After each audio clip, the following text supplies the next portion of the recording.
I'm a law student at American University. I am here to ask you a simple question. I know that we portray Islam and all Muslims as bad, but there's 1.8 billion Muslim followers of Islam. We have 8 million plus Muslim Americans in this country, and I don't see them represented here. But my question is, how can we fight an ideological war with weapons? How can we ever end this war? The jihadist ideology that you talk about, it's an ideology.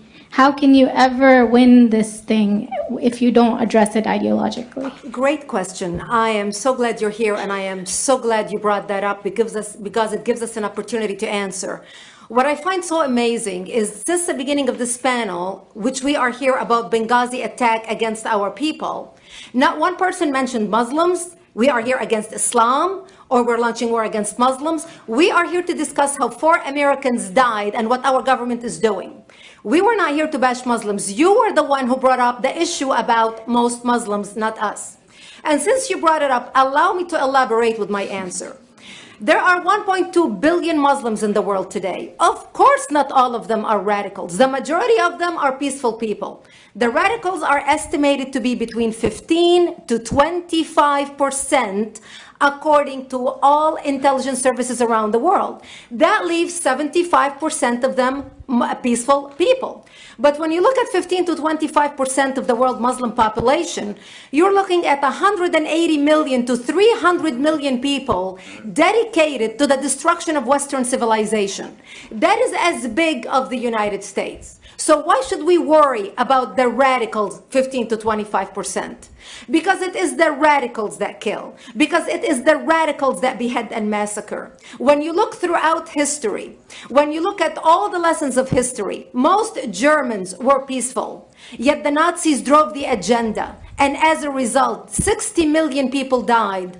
Almost 14 million in concentration camps. 6 million were Jews. The peaceful majority were irrelevant. When you look at Russia, most Russians were peaceful as well.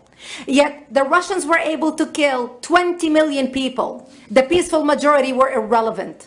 When you look at China, for example, most Chinese were peaceful as well. Yet the Chinese were able to kill 70 million people. The peaceful majority were irrelevant. When you look at Japan prior to World War II, most Japanese were peaceful as well. Yet Japan was able to butcher its way across Southeast Asia, killing 12 million people, mostly killed with bayonets and shovels. The peaceful majority were irrelevant. On September 11th in the United States, we had 2.3 million Arab Muslims living in the United States.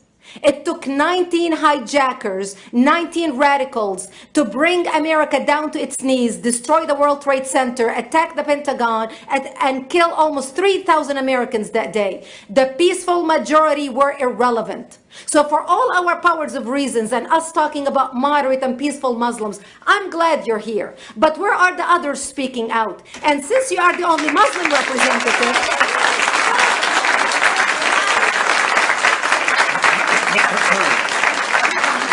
save the applause till the end.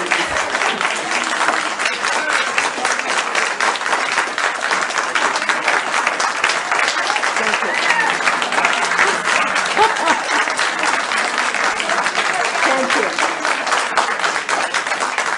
And since you're the only Muslim representative in here, you took the limelight instead of speaking about why our government, and I assume, are you an American? You're an American citizen. So as an American citizen, you sat in this room, and instead of standing up and saying a question or asking something about our 4 Americans that died and what our government is doing to correct the problem, you stood there to make a point about peaceful, moderate Muslims. I wish you brought 10 with you to question about how we can hold our government responsible. It is time we take political correctness and throw it in the garbage where it belongs and stop calling it